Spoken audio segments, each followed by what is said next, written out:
우리 인사합니다. 할렐루야 샬롬 하고 인사합니다. 할렐루야 샬롬 샬롬 샬롬 샬롬 샬롬. 하나님 사랑합니다. 여러분 주 안에서 사랑합니다.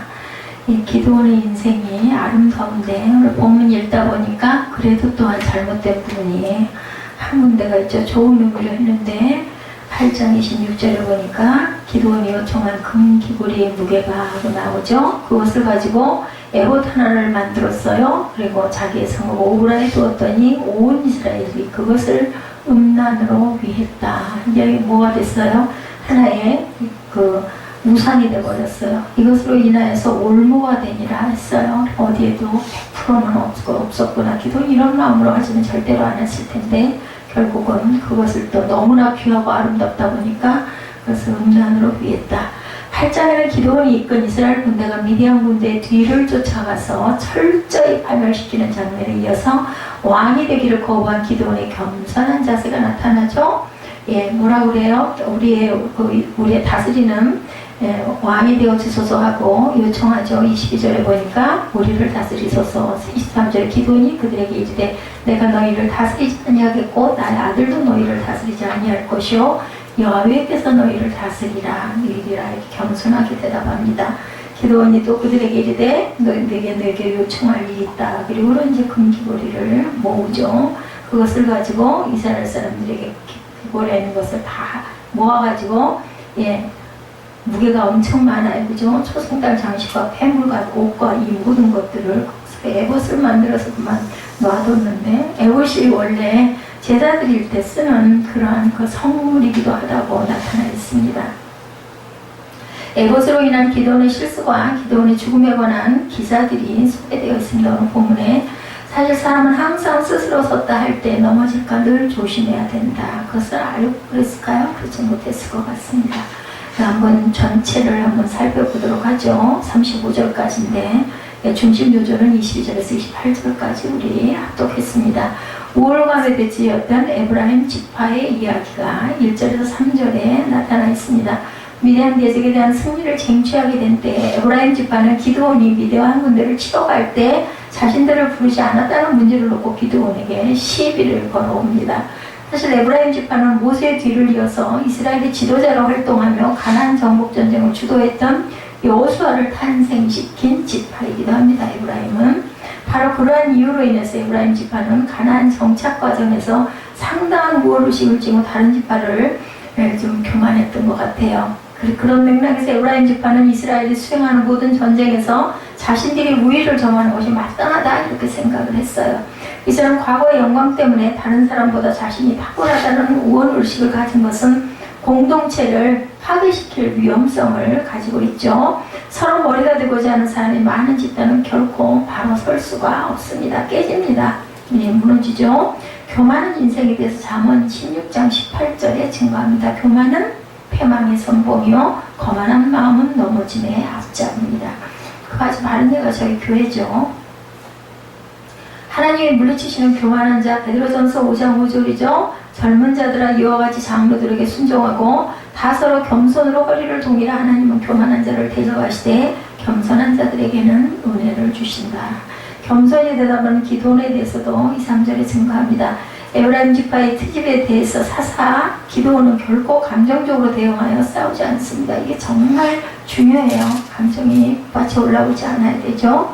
자, 8장 1절 봅니다. 에브라임 사람들이 기도원에게 이르되 내가 미디안과 싸우러 갈 때 우리를 부르지 아니하였으니 우리를 이같이 대적하면 어찌 되느냐 하고 그와 크게 다쳤을 때 기도원이 그들에게 이르되 내가 이제 행할 일이 너희에게 한 것에 비교되겠느냐. 에브라임 끝물포도가 아비에셀의 만물포도가 낫지 아니하냐. 하나님은 미디안의 방백 오랫과 세벌 너희 손에 넘겨주셨으니 내가 한 게 어찌 능히 너희가 한 것에 비교되겠느냐 하니라. 기도원이 말을 하며 그들이 노여움이 풀렸다 하고 나타났습니다. 그들의 마음을 아주 시원하게 아주 높여주는 그런 이야기를 합니다.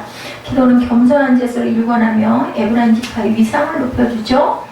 기도는 이번 전쟁이 자기 혼자의 공로가 되었다고 전혀 생각하지 않고 있어요. 이게 중요합니다. 오직 하나님이 이 모든 일을 이루셨다라고 믿은 거죠. 따라서 기도는 자연히 겸손해질 수밖에 없어요. 왜냐하면 그걸 알고 깨닫고 있기 때문에. 겸손한 그리스도에 대해서 빌립보서 2장 5절에서 7절에 증거합니다. 너희 안에 이 마음을 품으라. 곧 그리스도 예수의 마음이니 그는 근본 하나님의 본체시나 하나님과 동등됨을 취할 것으로 여기지 아니하시고 오히려 자기를 비워 종의 형체를 가지사 사람들과 같이 되셨고, 또는 본체라고 얘기하죠. 사람의 모양으로 나타나서 자기를 낮추시고 죽기까지 복종하셨으니 곧 십자가에 죽으시니라. 죽기까지 복종하셨습니다. 겸손한 자에게 주시는 은혜에 대해서 야고보서 4장 6절에 증거합니다. 그러나 더욱 큰 은혜를 주시나니 그러므로 일렀을 때 하나님이 교만한 자를 물리치시고 겸손한 자에게 은혜를 주신다 하였느니라. 시편 138장 6절에도 같은 내용이 증거되어 있습니다. 대적을 추격하는 기도원에 대해서 4절에 이야기하고 있죠. 기도원과 그와 함께 한 자 300명이 요단강에 이르러 건너고 비록 피곤하나 추격했다라고 나타나 있습니다. 기도원과 300명 정예의 군사는 미디안 군대의 진영으로 기습 공격 작전을 펼쳐 그곳의 대적들을 물리치죠. 그리고 또 도망치는 패단병을 놓치지 않고 끝까지 추격했습니다. 기도원이 잘했던 것은 아주 그냥 일망타진을 끝까지 물고 늘어졌던 부분이 나타나죠. 직장에서도 그렇고. 이러한 노력은 기도원과 300명 용사들이 피곤에 지칠 때까지 계속했습니다. 실로이들은 자신들의 일신의 안전이나 휴식을 생각하지 않고 먼저 자신들의 맡은 사명을 완수하는 최선의 노력을 경주한 모습이죠. 기도원과 300명의 용사들은 전투 후반기에 들어서 비로소 군사를 이렇게 함께 참전했던 에브라임 지파 사람들이 오히려 자신들의 몫을 찾고 명예를 내세웠던 것과는 너무나 다른 태도였다.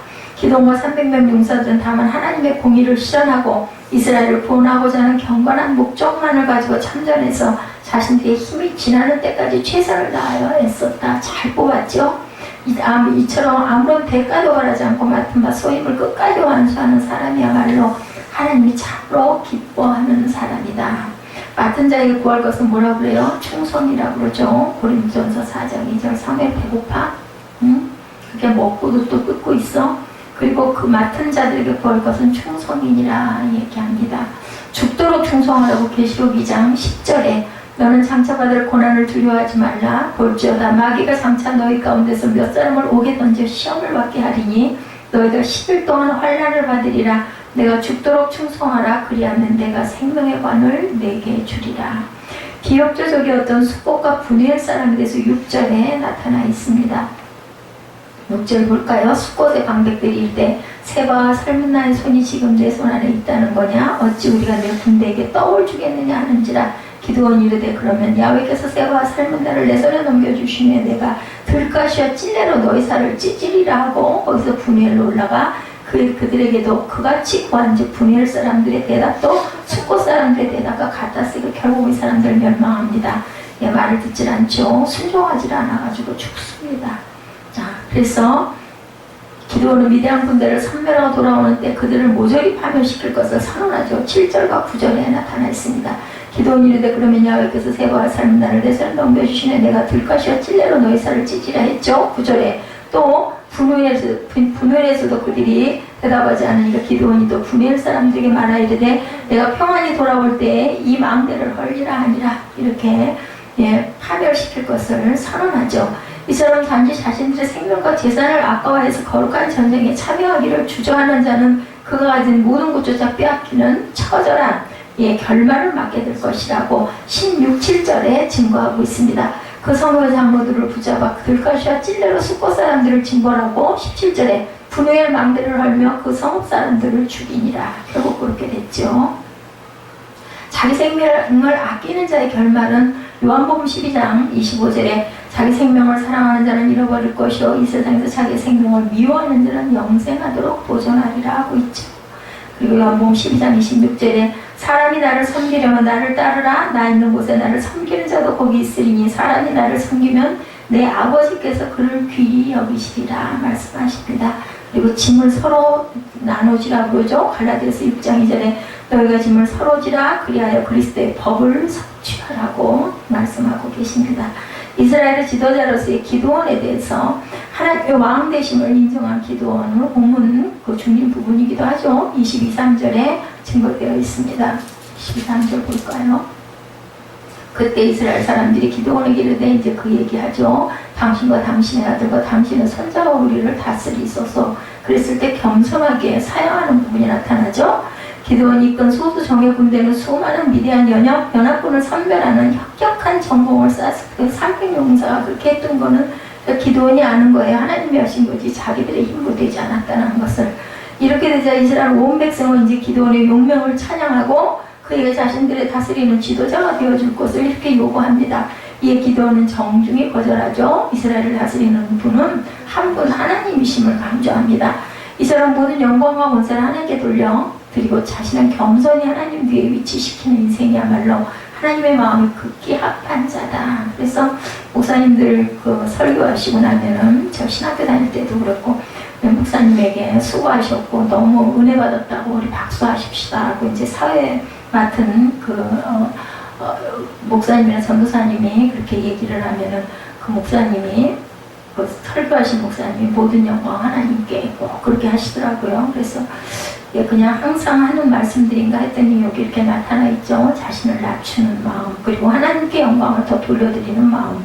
겸손한 자와 교만한 자에 대해서 베드로전서 5장 5절에 젊은 자들아 이와 같이 장로들에게 순종하고 서로 겸손으로 허리를 동이라. 하나님은 교만한 자를 대죠. 이 허리라는 것은 중추예요. 그래서 보면은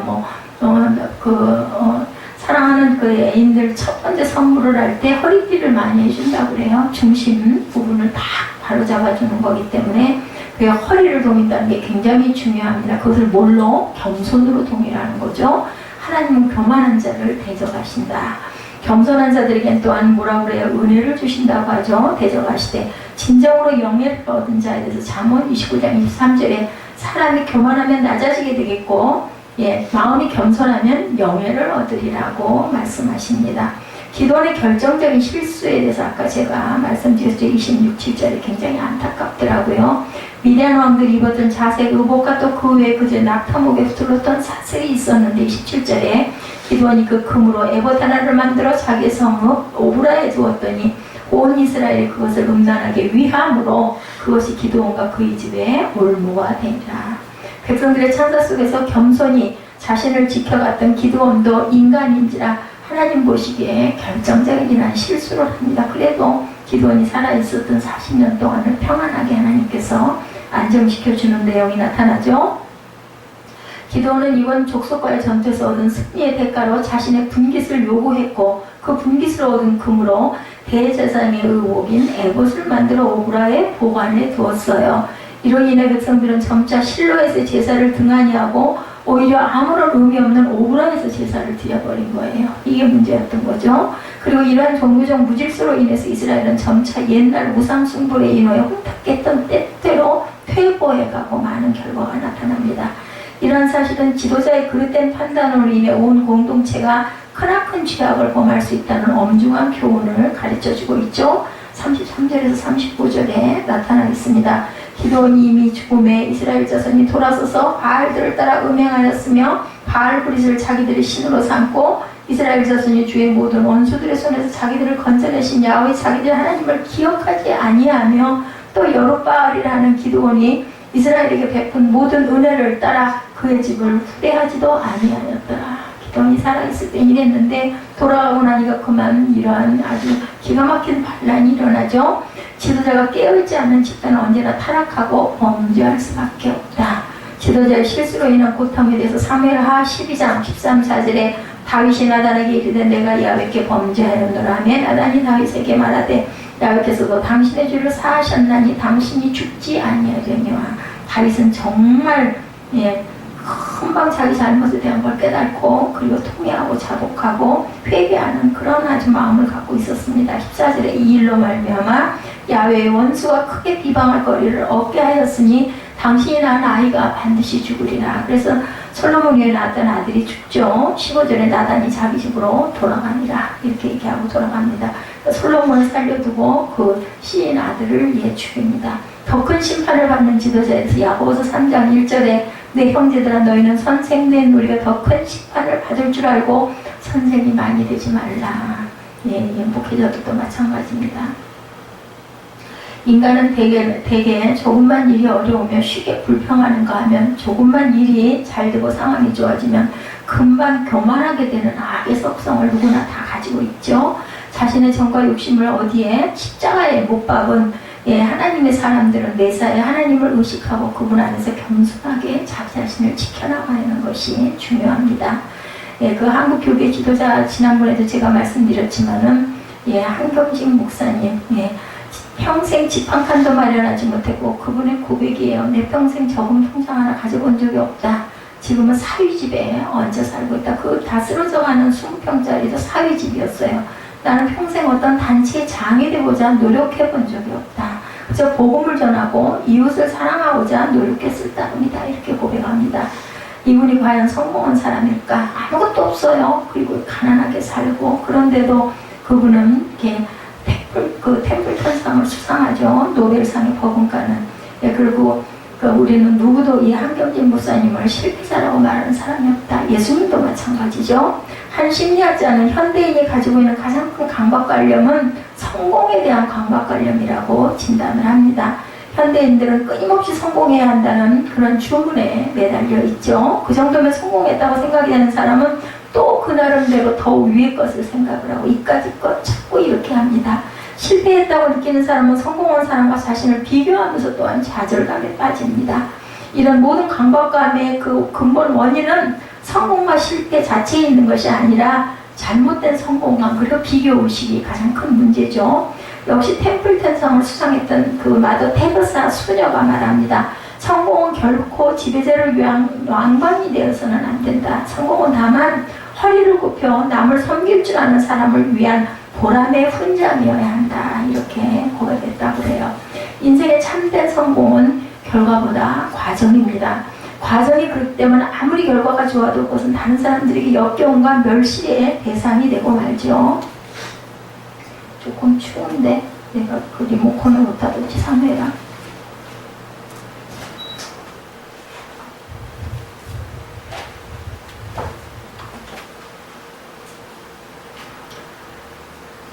그래서 속도보다 방향이 중요하다는 겁니다. 방향이 틀리면 아무리 빨리 달려가도 그 결과는 전혀 엉뚱한 것이 될 수밖에 없다. 사회적으로 명성을 얻고 엄청난 재산을 모았음에도 결국은 존경을 전혀 받지 못합니다. 우리는 그와 같은 사실들을 주변에서 많이 보죠. 그렇기 때문에 우리는 하나님 앞에 인생의 올바른 방향을 잡아갈 줄 알아야 된다. 그래서 바울이 그러죠. 향방 없는 주먹질이 되지 않게 해달라고 늘 그렇게 기도했습니다. 삶의 과정인 내용이 하나님께서 보시기에 아름다워야 합니다. 그럴 때 우리 인생의 마지막 끝자락에서 하나님과 사람들로부터 칭찬과 인정을 받게 된다. 오늘 우리는 인생의 마지막이 아름답기 위해서 사사 기도원의 삶을 통해서 우리가 교훈을 얻고자 하는데 인생의 참된 성공의 의미를 배우기 위해서 사사 기도원이 쟁취했던 성공과 실패의 측면을 함께 살펴보고 점검을 좀 해보죠. 우리는 기도원의 성공과 실패에서 우리들의 모습을 발견할 수가 있어야 합니다. 기도원의 삶의 절정의 어느 순간이었다고 우리는 봅니까? 흔히 기도원이 군사 300명을 이끌고 메뚜기 떼처럼 많은 미디안 사람들과 대결해서 보기 좋게 승리를 거둔 때를 기도원의 인생의 최고의 순간일 것이다. 이렇게 생각하기가 쉬운데 그 승리가 그의 삶에서 장점은 아니었습니다. 오늘 본문에 이스라엘 백성들이 전쟁에서 승리한 기드온을 찾아와서 그에게 왕이 되어달라고 부탁하는 장면이 있었죠. 22절의 말씀. 그때 이스라엘 사람들이 기드온에게 이르되 당신이 우리를 미디안 손에서 구원하셨으니 당신과 당신의 아들과 당신의 손자가 우리를 다스리소서 하는지라. 굉장한 요청을 해요. 왕이 되달라는 거죠. 기드온은 미디안을 쳐부숴서 이스라엘에게 막강한 실력자라고 떠오르죠. 백성들은 그에게 자자손손 자신들이 다스리는 왕이 되어달라고 기드온에게만 얘기한 게 아니에요. 당신의 아들까지. 세상에서 이보다 더 큰 기쁨과 성공은 없을 것인데 기드온은 이들의 요청에 반응하는 것이 예상 밖의 23절이죠. 기드온이 그들에게 이르되 내가 너희를 다스리지 아니하겠고 나의 아들도 너희를 다스리지 아니할 것이요 여호와께서 너희를 다스리리라 하니라. 이렇게 얘기합니다. 기드온이 이 고백을 하는 순간이야말로 기드온의 성공의 정점, 최고의 그 자리는 아니었을까. 그가 이렇게 고백하는 순간이야말로 그 인생에서 가장 아름다웠던 순간이다. 기드온은 전쟁에서 승리한 궁극적인 원인이 자기 자신이 아니라는 사실을 알았기 때문이죠. 그 백성들은 당신이 우리들을 미디안의 손에서 구원하셨으니 라고 말했지만 기드온은 그것이 틀렸다라고 지적을 합니다. 기드온은 보잘것없는 농부였죠. 예, 그래서 포도즙 틀에서 그 밀타작을 하고 있었어요.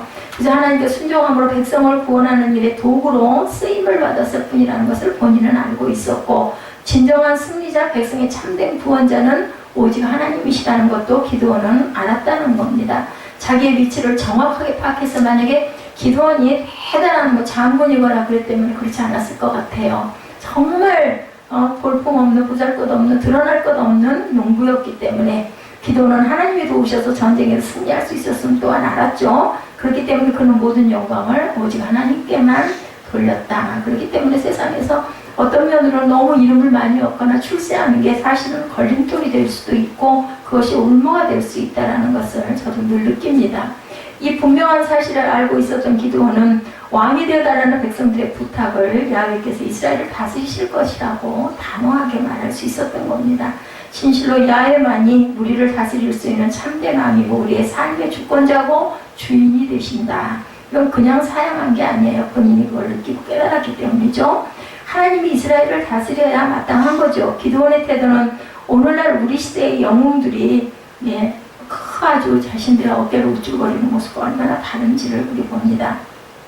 첫째로 기드온은 성공을 자신의 지배 욕구로 풀지 않았습니다. 기드온은 전쟁에서 승리한 것을 내세워 자신의 욕망을 채우려고 하지 않고 자신이 부족함에도 불구하고 하나님께 쓰임을 받았다는 것만으로 기뻐하고 감사했습니다. 자신이 하나님의 도구가 되었다는 것만으로도 은혜가 족하다고 생각을 하죠.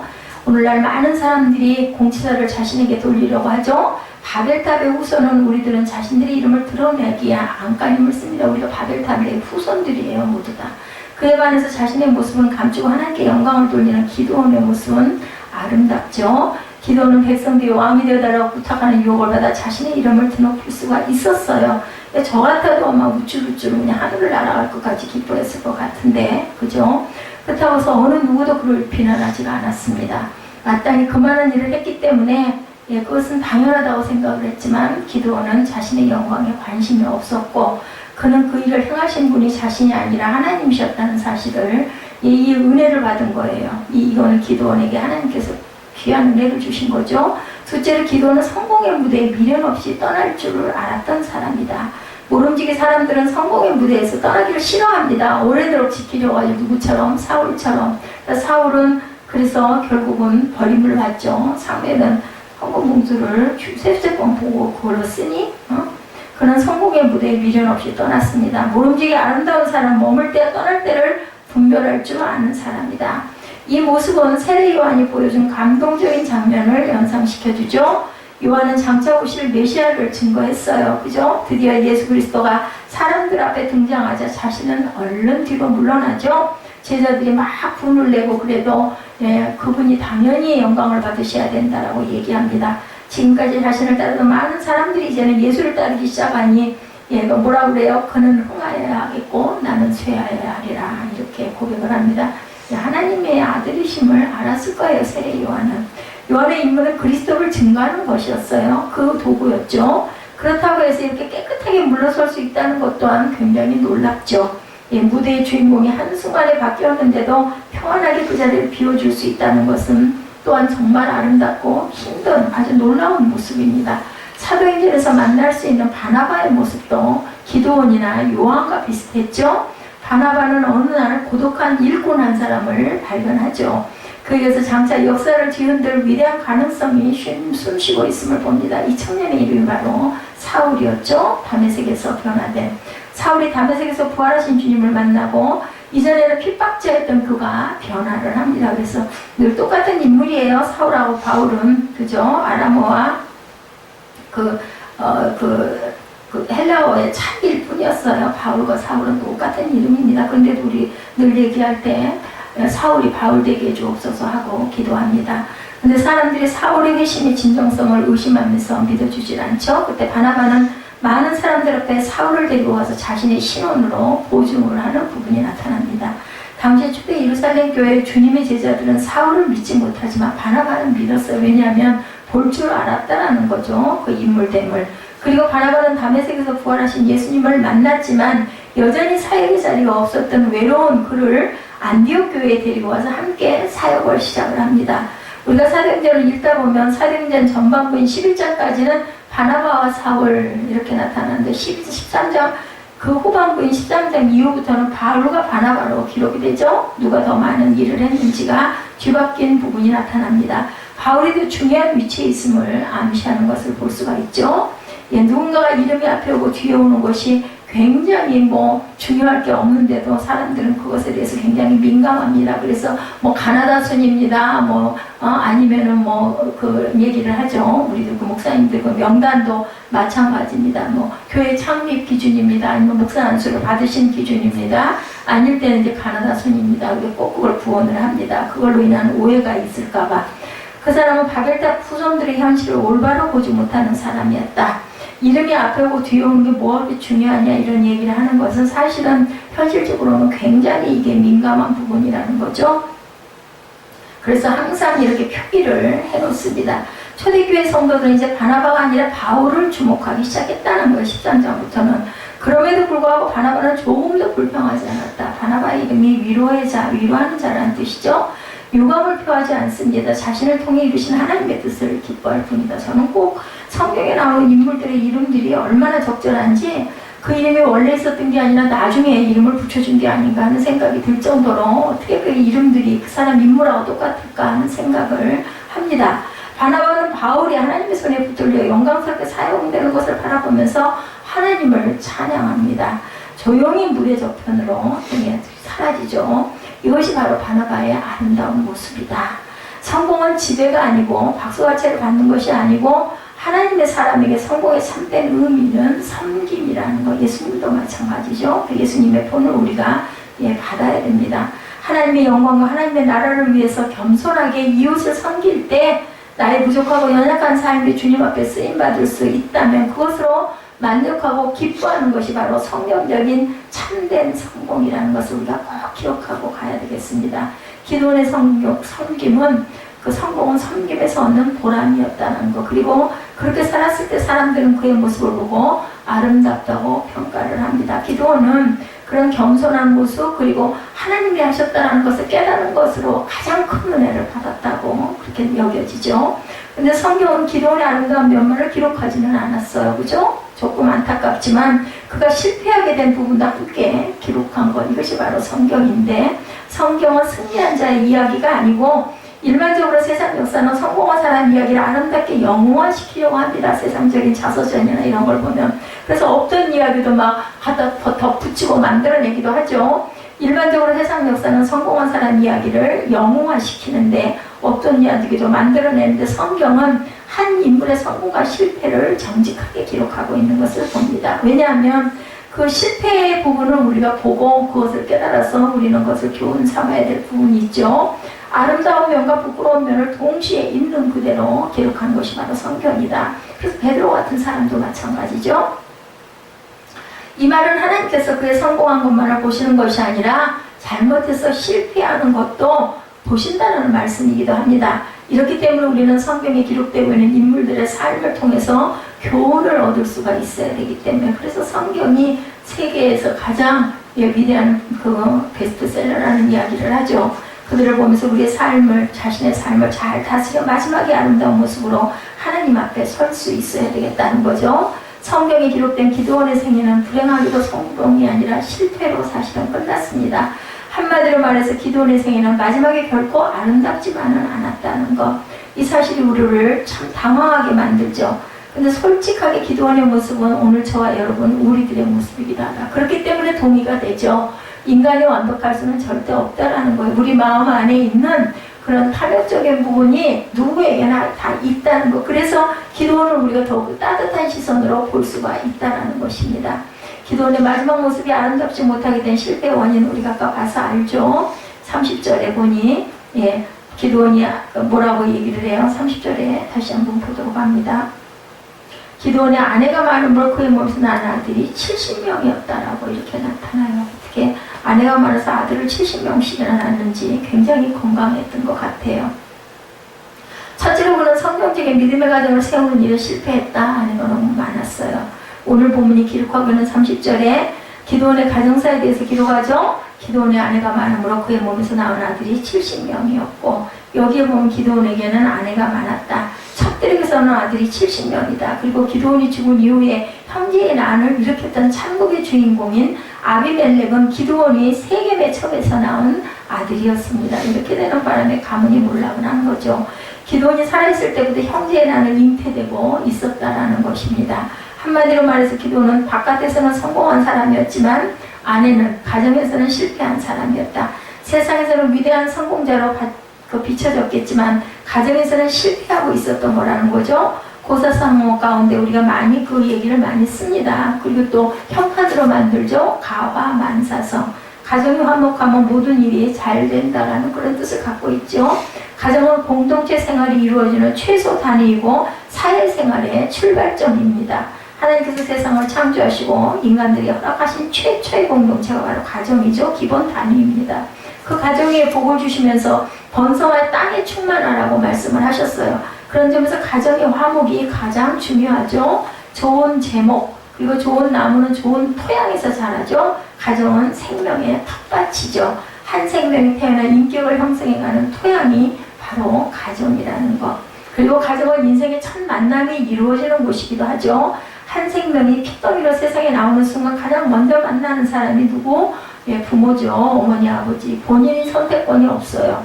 예, 그리고 형제들이죠. 가정의 만남은 하나님의 선물이고 축복입니다. 내가 그 가정에서 태어나고 싶다고 태어나는 건 아니죠. 그러므로 생명의 텃밭인 내 가정에 하나님의 은혜가 충만하기를 늘 우리가 기도해야 되겠다. 뿐만 아니라 우리의 가정이 하나님께서 기뻐하시는 성경적인 믿음의 가정을 세워가야 되겠는데, 예, 교회만이 아니라 하나님의 성전이라고 말하고 싶습니다. 그것이 가정뿐만이 아니죠.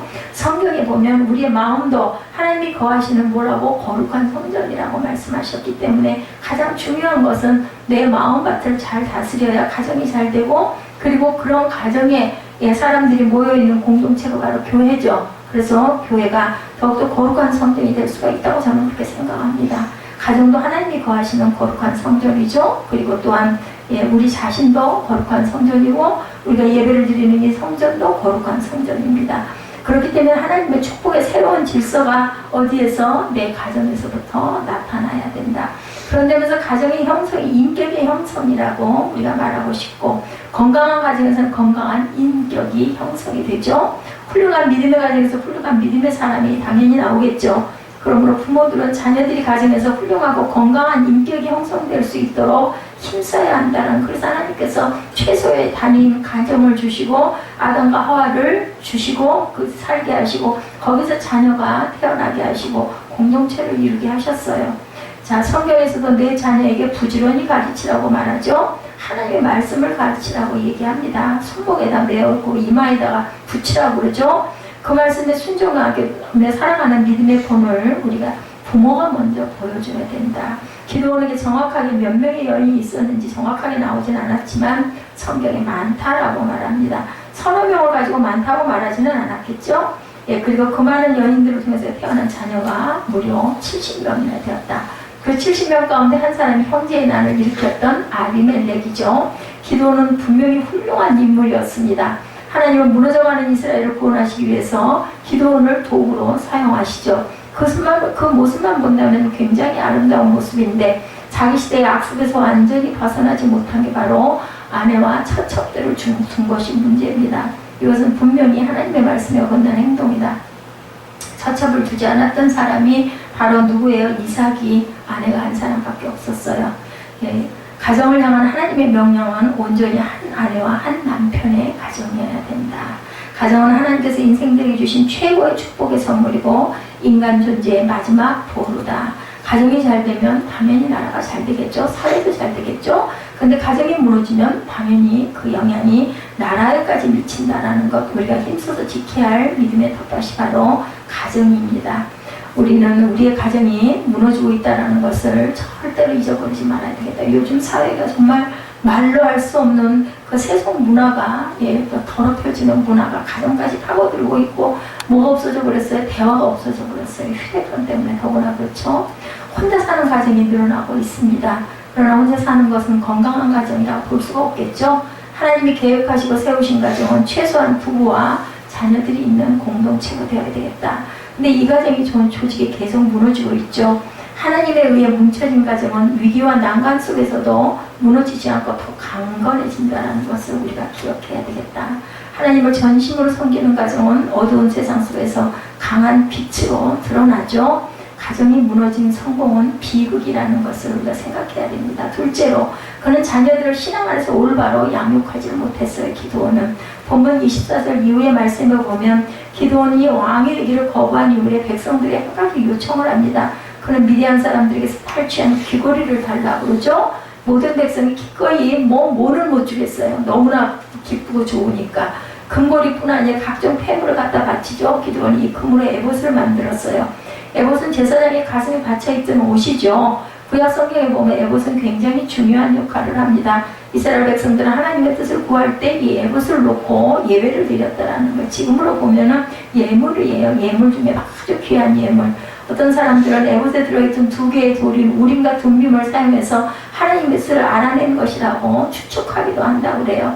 어떤 방법을 사용했던지 간에 이 에봇은 하나님의 뜻을 분별하는 데 사용되었던 중요한 도구였습니다. 기드온이 이 에봇을 만들었어요. 기드온은 미디안과의 전쟁에서 승리하게 된 것이 자신의 어떤 전략이나 지혜나 용맹 때문이 아니라 하나님이 인도하셨음을 알았잖아요. 아마도 그러니 그 전쟁을 치르면서 여러 번 제사장의 에봇을 사용했을 수도 있어요. 그것을 놓고, 그죠? 그는 삶의 순간마다 아버지께서 은혜와 자비를 베푸신다는 사실을 느끼고 지금의 자신이 있게 된 것이 전적으로 하나님의 인도하심 때문이었다는 것을 또한 믿었습니다. 그래서 기드온은 그 사실을 기념하고 싶어서 에봇을 만들었을 거예요. 그는 고향으로 돌아가서 그 에봇을 만들어 놓은 거죠. 이 에봇을 보고 그의 후손들은 주님의 인도하심으로 전쟁에 승리했음을 깨닫기를 바랐는데 하나님이 자신과 함께 하셨던 사실을 알리기 위한 하나의 상징적인 도구로 에봇을 만들었던 것을 그 후대들은 잘못 생각을 한 거예요. 그것만 놓고 빌기만 하면 뭐든지, 그죠? 하나의 그냥 그것이 우상이 되어버린 겁니다. 어떤 사람은 기드온이 금의 욕심이 생겨서 금을 보관할 욕심으로 에봇을 만들었다고 하는데 절대로 그렇진 않을 거예요. 기드온이 하나님의 뜻, 하나님의 인도하심을 기념하고 싶어 했던 것까지는 나무랄 데가 없는데 후손들에게 하나님의 뜻대로 살아야 되고 하나님의 인도하신 대로 살아야 한다는 교훈을 남기려고 했던 점은 오히려 칭찬해야 합니다. 문제는 에봇을 만들었다는 사실에 있지 않고 에봇을 통해서 그의 자녀들에게 가르치려고 했던 교훈이 전달되지 않았다는 것, 그것이 바로 문제였다는 거죠. 에봇을 만들었던 기드온의 진정한 의도는 하나님의 인도하심이 가장 중요하고 내가 전쟁에서 승리한 것은 하나님의 인도하심 때문이었다는 신앙 고백을 후손들에게 가르치고자 했던 것인데 상징을 만든 것보다 그 더 중요한 일이 바로 자녀들이 실제로 하나님의 뜻대로 살아가도록 인도하고 가르쳐야 됐다. 기념으로 그나마 저는 이 부분에서 어머니들의 믿음이 없었기 때문이 아닌가 이런 생각을 합니다. 기드온은 전쟁에서 정말 열심히 싸우지 않았어요. 그렇다면 안에서 아내들이 자녀를 잘 가르쳐야 되는데 아내가 그렇게 많다 보니 결국은 아이들을 제대로 가르쳤겠느냐는 거죠. 그 부분이 문제였지 않았을까. 어떤 신앙이 좋은 어머니가 세상을 떠나면서 자녀에게 정말 예수님을 잊지 않고 살아가도록 뭔가를 남기고 싶었다고 그래요. 그래서 금십자가 목걸이를 기념으로 남겼는데 사랑하는 아들들아 딸들아 이것은 내가 소중하게 여기는 십자가 목걸이다. 이것을 볼 때마다 주님을 위해서 살아다오 이렇게 유언을 하고 돌아갔어요.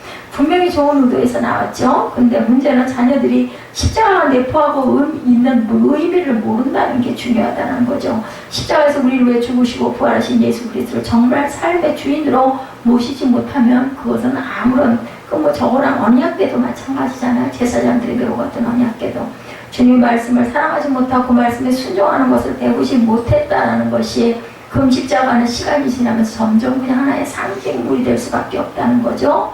우리의 자녀가 교회만 단순히 출석하는 것으로 우리가 그것으로 만족해서는 절대로 안 되겠다는 거죠. 오늘처럼 상대주의와 세속주의화가 된 현실에선 더구나 정말 어렵고 정말 아이들 변화시키기가 정말 어렵죠. 제가 그거를 굉장히 피부로 느끼고 있습니다. 기도밖에는 없어요. 하나님의 인도와 역사를 구할 수밖에 저는 없다고 생각을 합니다. 하나님의 뜻에 따라 거룩하고 존귀한 삶을 추구하는 진정한 그리스도의 제자가 되도록 가르쳐야 되는 것이 굉장히 중요하다. 억지로 될 일은 아닌 것 같아요. 상징은 실체를 상실하면 우상이 될 수밖에 없다는 것.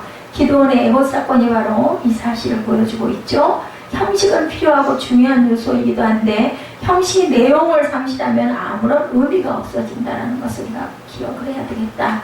기도원이 만든 에봇은 처음에는 정말 좋은 의도였는데 결국 이 에봇은 기도원과 그의 집안의 올무가 되고 말았다는 거죠. 기도원은 자신은 물론 자신의 후손들도 이스라엘 백성들을 다스리지 않을 것이라고 장담을 했는데 9장에 보면 이 말이 지켜지지 않습니다. 9장 6절의 말씀에 보면 세겜 모든 사람과 밀로 모든 족속이 모여서 세겜에 있는 상수리나무 기둥 곁에서 아비멜렉을 왕으로 삼으니라. 후손이잖아요. 아비멜렉이 왕이 됐어요. 여기서 아비멜렉은 기드온의 천사는 아들이었다고 제가 아까 말씀드렸죠. 아비멜렉은 아버지 기드온의 뜻을 전혀 받아들이지 않고 기드온의 교훈은 자손들에게 전혀 전달되지가 않았다는 것. 기념품만 남겼을 뿐이고 메시지는 온데간데 없이 없어집니다. 기도원의 에봇을 만든 것은 후손들과 백성들에게 하나님이 우리 삶의 주인이 되심에 그분의 인도를 따라 살아야 한다는 사실을 강조하기 위해서였는데 자손들은 자신의 삶의 주인이 되어버렸어요. 자신들이. 그래서 하나님의 뜻을 거스르는 삶을 살았고 기도는 한 나라의 운명을 바꾸는 일에는 쓰임을 받았지만 가정을 잘 다스리는 일에는 실패했다는 것. 자녀 교육에 실패했죠. 세상에서 볼 때 성공한 업적이 잘못 가르친 자녀 때문에 물거품이 되어버립니다. 이것은 그의 삶의 마지막이 결코 아름답다고 말할 수만은 없는 이유였다. 하나님의 뜻대로 살지 못하고 빗나가고 있는 자녀의 모습들, 기도원의 인생이 실패한 것을 본으로 삼아 자녀의 신앙교육을 위해서 우리가 더욱더 눈물을 흘려 열심히 기도하고 아이들을 믿음으로 잘 이끌고 가야 되겠다는 것이 오늘 우리의 사사기 8장의 이 인생의 마지막이 아름답기를 바라는 우리의 기도가 되어야 되겠다는 것이 바로 오늘 본문의 마지막 결론입니다.